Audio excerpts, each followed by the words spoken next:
بسم اللہ الرحمن الرحیم الحمد للہ والصلاۃ والسلام علی رسول اللہ وعلی آلہ وصحبہ اجمعین۔ السلام علیکم ڈاکٹر صاحب۔ وعلیکم السلام ورحمۃ اللہ وبرکاتہ۔ ڈاکٹر صاحب میں شروع کرنا چاہ رہا ہوں یہ سیشن آپ کے تعارف سے، تو آپ اپنا خود تھوڑا سا تعارف کرا دیجیے ہماری آڈینسز کے لیے۔ جی، میرا نام ہے محمد اکرم ندوی اور میں رہنے والا ہوں ہندوستان میں صوبہ اتر پردیش جونپور ضلع کا، اور میری تعلیم وہاں پر جونپور میں ہوئی، اور اس کے بعد دارالعلوم ندوۃ العلماء لکھنؤ سے میں نے عالمیت کی، فضیلت کی، اور لکھنؤ یونیورسٹی سے BA MA اور PhD کی، اور پھر ندوۃ العلماء میں نے 6 سال تک تدریس کی۔ وہاں پڑھایا میں نے حدیث، تفسیر اور فقہ کی کتابیں، اور اس کے بعد سن 1991 میں میں انگلینڈ آ گیا، یہاں پر اسلامک سینٹر میں آکسفورڈ میں، اور اس میں تقریباً 22 سال تک ریسرچ کا کام کرتا رہا اور کچھ تدریس کا بھی۔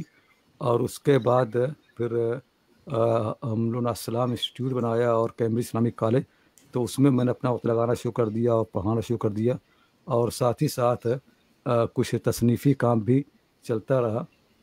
تو اچھی خاصی کتابیں الحمدللہ شائع ہو چکی ہیں، عربی میں، اردو میں، انگریزی میں، اور ابھی جلد ہی عورتوں کی جو خدمات حدیث میں رہی ہیں اس کے تعلق سے عربی میں بھی کتاب چھپ گئی الحمدللہ 43 جلدوں میں، الوفاء باسماء النساء۔ ڈاکٹر صاحب آپ کو آج زحمت اس لیے دی کہ میں نے اپنے ایک سیشن میں، کیونکہ ہم قصہ آدم پہ کچھ ڈسکشن کر رہے تھے، تو میں نے اس بات کا ذکر کیا کہ انسان پر شیطان حاوی نہیں ہو سکتا، جس طرح ہم کہتے ہیں کہ پوزیشن ہو گئی ہے اور قابو آ گیا ہے۔ تو اس سے ہمارے انڈو پاک سب کانٹیننٹ میں اور اردو اسپیکنگ آڈینس دنیا جہاں میں بہت زیادہ سوال پیدا ہوتے ہیں کہ جادو کی حقیقت کیا ہے اور پوزیشن کی حقیقت کیا ہے۔ اور پھر وہ مجھے کافی سارے لوگوں نے ای میلز بھی بھیجنی شروع کر دی کہ جی میں تو مختلف زبانیں بولنی شروع ہو گیا تھا جب میرے اوپر جن چڑھا، اور میں نے فلانے کو دیکھا کہ اس کو چھوٹی بچے کو 10 مردوں کی طاقت آ گئی، اور اس طرح کی باتیں شروع ہو گئیں۔ تو میں نے آپ سے اس بارے میں کچھ ایک اجمالی جائزہ لینا تھا، تاکہ ہمارے مسلمانوں کا ایک کانسیپٹ جو ہے اس بارے میں کلیئر ہو جائے اور صحیح بنیاد پر بنے انشاءاللہ۔ بڑا یہ اچھا سوال ہے، اور اس پر میں نے کچھ کام بھی کیا ہے اور کئی کورس پڑھائے ہیں، اور 2 مضامین بھی لکھے ہیں عربی میں بھی اور انگلش میں بھی۔ تو پہلی بنیادی بات تو جاننے کی یہ ہے کہ اللہ تعالیٰ نے انسانوں کو صاحب اختیار مخلوق بنایا ہے۔ جی صاحب اختیار کے معنی یہ ہیں کہ انسان جب بھی خدا کی بات مانتا ہے یا نافرمانی کرتا ہے تو اپنے ارادے سے کرتا ہے، کسی کا اس پر کوئی جبر نہیں ہے، کوئی اسے مجبور نہیں کرتا ہے۔ اللہ تعالیٰ نے دونوں اختیار انسانوں کو دے دیے۔ قرآن کریم فرمایا گیا ہے وَهَدَيْنَاهُ النَّجْدَيْنِ، دونوں راستے صاف صاف بتا دیے گئے ہیں، اور فرمایا گیا فمن شاء فلیؤمن ومن شاء فلیکفر، انسانوں کو کفر اور ایمان دونوں کے مکمل اختیار دے دیے گئے ہیں۔ اس لیے بار بار قرآن میں فرمایا گیا کہ ہم نے انسانوں کو ہم آزمانا چاہتے ہیں۔ آزمائش اسی وقت مکمل ہوگی جب انسان کے پاس ہر طرح کا اختیار ہوگا۔ اختیار ہی نہیں ہے، مجبور کر دیں تو اس کو آزمائش یا امتحان نہیں کہتے ہیں۔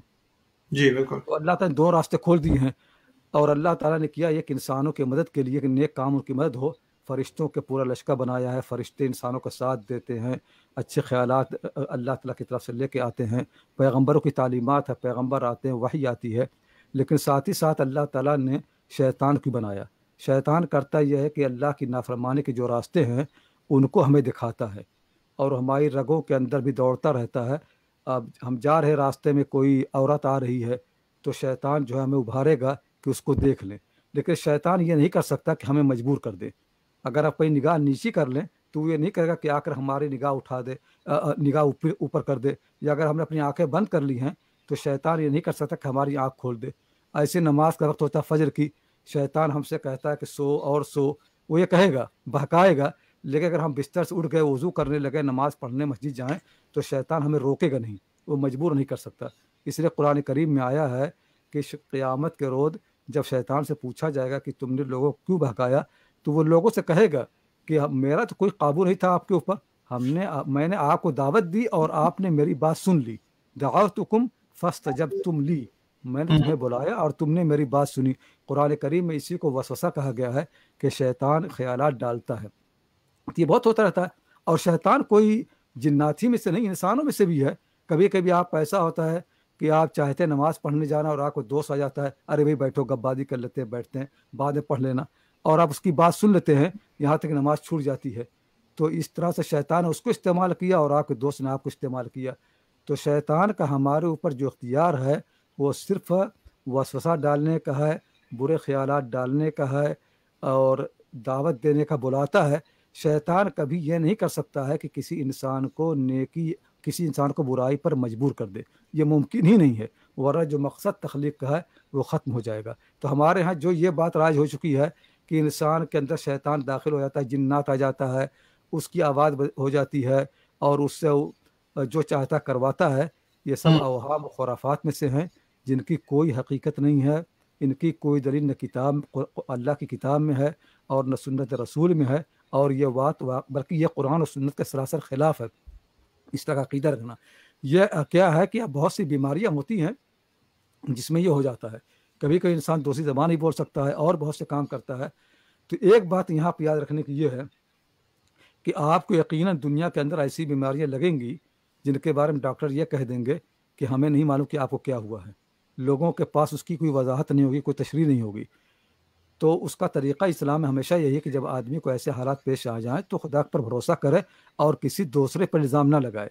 یہ طریقہ صحیح نہیں کہ چونکہ ڈاکٹر لوگ اس کا علاج نہیں کرتے ہیں تو کوئی جنات ہوگا، جنات پر اس کا الزام دھرنا بالکل غلط ہے، اس کی کوئی دلیل نہیں ہے نا، بغیر دلیل کی بات کرنا یہ جائز ہی نہیں ہے۔ اور ہم نے کتنے واقعات دیکھے ہیں کہ جس میں لوگوں نے سب چیزیں کی اور بعد میں معلوم کہ خرافات تھیں، اور اس کی بلکہ ائمہ کرام نے تو اس پر سخت نکیر کی ہے۔ امام شافعی رحمۃ اللہ علیہ کہتے ہیں جو اس طرح کی بات کرے گا میں اس کی گواہی باطل کر دوں گا۔ امام طحاوی رحمۃ اللہ علیہ فرماتے ہیں کہ اس دنیا میں اس طرح کا کوئی وجود نہیں ہے کہ کوئی انسان کے اندر مسلط ہو جائے اور اس کو زبردستی اس سے کوئی کام کروائے۔ تو علماء کی بڑی جماعت اس کی طرف گئی ہے کہ ایسا نہیں ہو سکتا۔ ہاں شیطان بہکاتا ہے، یہ صحیح ہے، بہکانے میں انسان بھی شریک ہوتے ہیں، اس سے زیادہ اوپر کا خیال کرنا غلط ہے۔ بیماری میں آپ کو واقعہ سناتا ہوں۔ حضور جی صلی اللہ علیہ وسلم پر جب پہلی وحی آئی ہے تو آپ بالکل واقف نہیں تھے، کیا ہوا فرشتہ آتا ہے دبوچ لیتا ہے، یہ سب سے واقف ہی نہیں تھے۔ تو آپ گھبرا گئے، اپنے گھر آئے اور اپنی بیوی سے ذکر کیا، انہوں نے تسلی دی اور انہوں نے کہا کہ آپ نیک آدمی ہیں، یہ ہیں وہ ہیں، لیکن یہ جو حالت آپ پر پیش آئی ہے اس کے بارے میں مجھے معلومات نہیں ہے، میں آپ کو لے چلتی ہوں اپنے چچا داد بھائی ورقہ بن نوفل کے پاس۔ جی یہ طریقہ صحیح ہے۔ جتنا ان کو معلوم تھا کہ حضور صلی اللہ علیہ وسلم نیک ہیں اور ان کا اللہ تعالیٰ ان کو کبھی چھوڑے گا نہیں، ان کو کبھی ضائع نہیں جانے دے گا، اتنا انہوں نے کہہ دیا۔ یہ جو حالت پیش آئی تھی کسی نے دبوچ لیا، اس کے بارے میں ان کو معلومات نہیں تھی، تو کہا جو جانتا اس کے پاس لے جاتے ہیں۔ طریقہ اسلام یہی ہے، جتنا آپ جانتے ہیں اس کے بارے میں بات کریں، جو نہیں جانتے ہیں اس کے بارے میں اٹکل پچو سے بات کرنا، گمان سے بات کرنا، یہ خدا کے دین میں خرافات کو ہوا دینا ہے۔ کتنی عورتیں ہیں جو انہی چکروں پڑی ہوئی ہیں، کتنے لوگوں کی بےعزتیں لوٹی جا رہی ہیں، کتنے لوگ اپنا دھندا بنائے ہوئے ہیں، پیسے کما رہے ہیں۔ لوگ مجھ سے پوچھتے ہیں نعمان صاحب، لوگ پوچھتے ہیں کہ بھائی شیطان جو ہے کس پر اپنا اثر چلاتا ہے؟ میں کہتا ہوں یہ جو راقی ہیں ان پر چلاتا ہے، انہی کو اس نے کنٹرول کر لیا کہ یہ لوگوں کو مجبور لوگوں سے فائدہ اٹھاتے ہیں۔ قرآن کریم کہا گیا نا کہ جو لوگ سود خوار ہیں ان کی حالت کیا ہے کہ شیطان نے ان پر قبضہ کر رکھا ہے۔ تو اصل میں یہی ہے کہ جو ان مجبور لوگوں کی مجبوری سے فائدہ اٹھائے، شیطان کے تسلط جکڑا ہوا وہ، تو یہ راقی لوگ جو ہیں شیطان کے پنجے میں جکڑے ہوئے، شیطان نے ان کو اتنا گمراہ کر دیا ہے کہ لوگوں سے پیسے ایٹ رہے ہیں اور سب کچھ کر رہے ہیں اور لوگوں کو بیوقوف بنا رہے ہیں۔ تو آپ بالکل پرواہ نہ کریں، شیطان کبھی بھی آپ کے اندر گھس کر کے آپ پر قبضہ نہیں کر سکتا ہے، نہ وہ اپنی بولی آپ کے اندر ڈال سکتا ہے، وہ صرف وسوسہ ڈال سکتا ہے، اس کے اوپر کا اسے کوئی اختیار نہیں ہے۔ بالکل خرافات، یہ کہیں اس کی کوئی دلیل نہیں ہے، نہ حضور صلی اللہ علیہ وسلم زمانے میں ہوا ہے، نہ بعد کی صدیوں میں ہوا ہے۔ جو لوگ یہ بات کہتے ہیں ان میں سے کسی کے پاس کوئی دلیل نہیں ہے۔ دوسری بات، اسی بات کو مضمون کو آگے لے جا کر کہتے ہیں کہ بھئی ہم پہ تو کسی کے جادو کا اثر ہوا ہے، ہمارے گھرانے پہ اس لیے ہماری بیٹیوں کی شادی نہیں ہو رہی، ہمارے سارے مسئلے شروع ہو جاتے ہیں، ہماری گاڑی خراب ہوتی ہے اور ہماری چھت میں سے پانی لیک کرنا شروع کر دیتا ہے، سارے مسئلے ہمارے لیے ہی ہوتے ہیں کیونکہ کسی نے شیاطین ہم پر چھوڑ دیے ہیں، یہاں پر کسی نے جادو کر دیا ہے۔ تو اس کے بارے میں آپ کچھ کہیے۔ یہ اصل میں ہے نا کہ لوگوں کی جو اوہام پرستی ہوتی ہے، تو اصل میں ساری آزمائشیں خدا کی طرف سے آتی ہیں۔ خدا شیطان کو استعمال کرتا ہے تو خدا کی طرف آزمائشیں آتی ہیں۔ جب لوگ ان پر غور نہیں کرتے ہیں تو ان کو وہ ساری چیزیں کے بعد یہ کہا جاتی تھی کہ ہمارے ساتھ یہ ہوا، ہمارے ساتھ یہ ہوا، ہمارے ساتھ یہ ہوا، لگ رہا کوئی ہمارے خلاف لگا ہوا ہے۔